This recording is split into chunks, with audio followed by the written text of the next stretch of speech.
up everyone, we're back for another video, and this week we've been spending time with the Land Rover Defender 110 P400e in X Dynamic, guys. So quite a mouthful, but as you know, I'm going to tell you guys the features about the car, what it's like to live with, and of course what it's priced at, so keep it locked. Styling wise, the Defender 110 is quite a very good looking car. So up here you've got these really massive 22-inch alloy wheels. These are optional and I think they look really cool, but just be careful of those curves.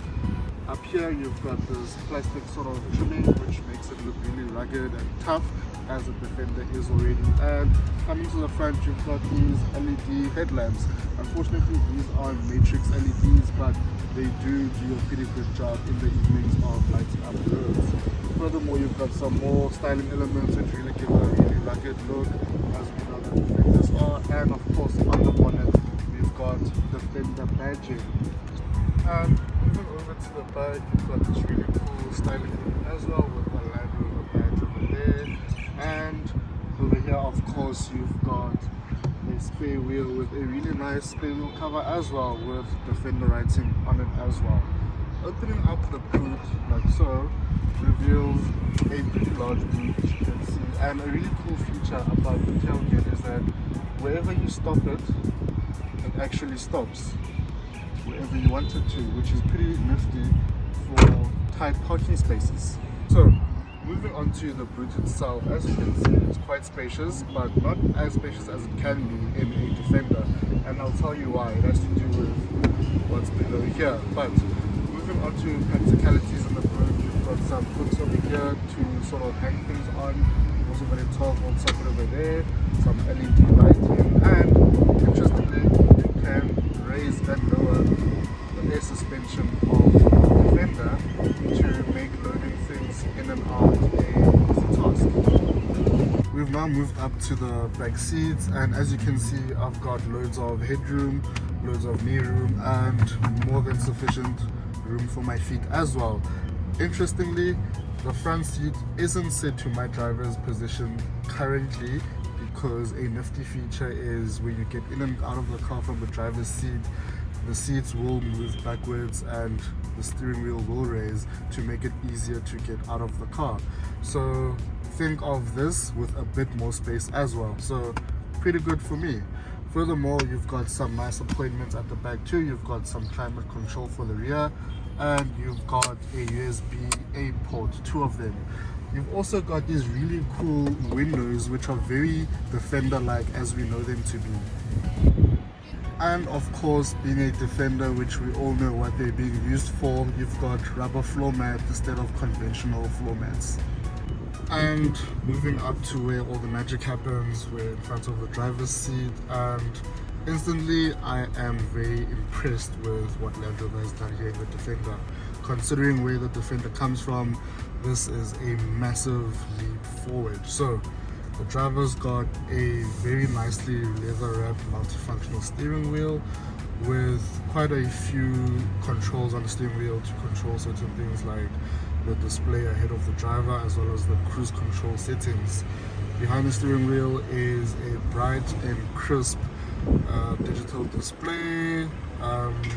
It's got some configurability, not my favorite if I must be honest, but it does have all the information that you may need. Furthermore, you've also got a head-up display which can display various bits of information. And moving over here to the center, we've got the digital display over here, which is for your infotainment and all your other goodies. You've got a gear lever, which I don't want to say it, but does remind me of a certain vehicle which is widely popular in South Africa, but that's not the point. And moving over here, we've got a whole bunch of controls. So you've got all your aircon controls, and interestingly, if you push that button like so, it reveals the seat heating or seat cooling function as well.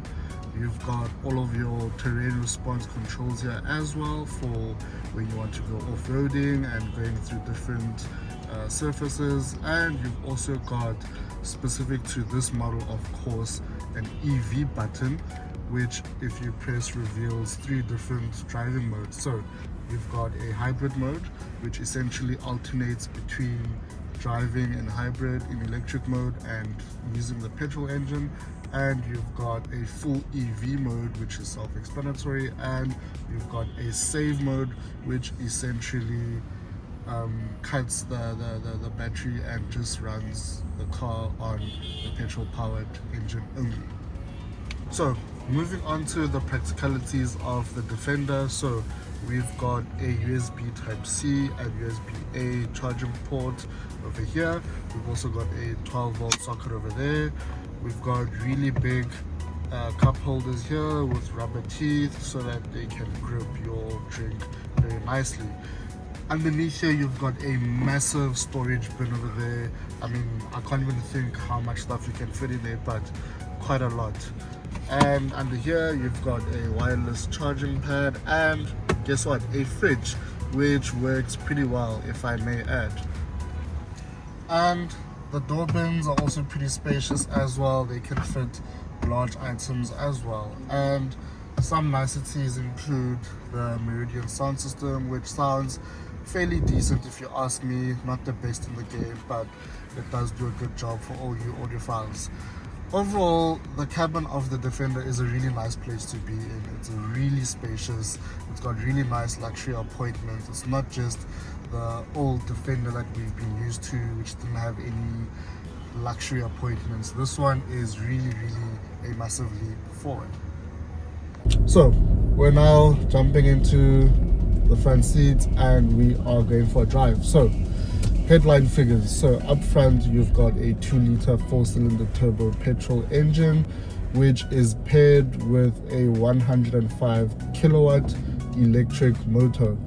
That electric motor is paired up with a 19.2 kilowatt hour battery, which essentially gives you a maximum range of about 40 or 43 kilometers. It depends on your driving style and so forth. So how have I been finding this P400e to live with? Well, it has been quite impressive, to say the least. Driving a Defender, I mean, you never would have thought in a million years, maybe 10 years ago, that a Defender could ever be hybridized, but here we are. So living with the car has been quite pleasant. It's quite pleasing to start the car up in the mornings and drive off in electric mode, and when you need to, you can just alternate and use the turbo petrol engine. The transition between the two is quite seamless. You hardly notice it, and overall I'm pretty impressed with what Land Rover has done with the whole hybrid system. So on offer power-wise from the two systems is 297 kilowatts and 640 newton meters of torque, which is plentiful. It's more than sufficient for everyday driving situations. I haven't at all once felt like I needed more power, so that's really great too. So charging wise, we've got a 19.2 kilowatt hour battery. So it's not the biggest battery out there, hence it only gives you a maximum range of about 43 kilometers. However, here is where the whole P400e hybrid can work to your advantage. So customers installing a wall box at their homes can essentially make use of what this car is really intended for.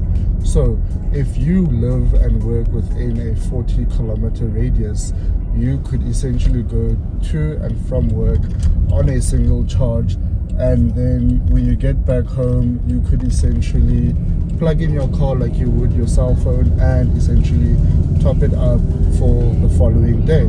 If you do this every single day, you could essentially go quite a while without actually using the turbo petrol engine, which, if you ask me, is a really fascinating concept, one that sort of works for South Africa, for South Africans. If you ask me, plug-in hybrids and hybrids as a whole are really what we need as South Africans, and those are definitely the bridging gaps between full electric cars and internal combustion engines. And of course, using a DC fast charger allows you to charge up the Defender in about an hour, just over an hour. I've been using a 75 kilowatt electric charger, and it works really sufficiently. So essentially, while you're popping into the shops, you can essentially top up your car. But if you're charging from a normal wall socket, a 3-pin wall socket from your home, you can expect for it to charge essentially overnight. Overall, the Defender 110 that I've been living with has been quite impressive. It's got really lovely luxury appointments. It is a really comfortable drive, and it's got all the practicalities that you could ever want and need from a big family SUV such as this one. So, pricing. So this P400e model comes in at just over 2 million rand, which is quite a pretty penny, but considering the hybrid system that you get and the technology that comes with it, I think it is well justified.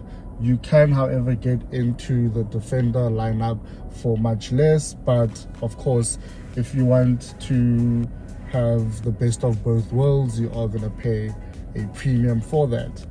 Overall, I think this has been a lovely car, and I've enjoyed my time with it. So that brings us to an end to this video, and as always guys, don't forget to like, comment and subscribe, and yeah, keep a lookout for the next video coming to your screens very soon. Catch you guys on the next one, guys. Cheers.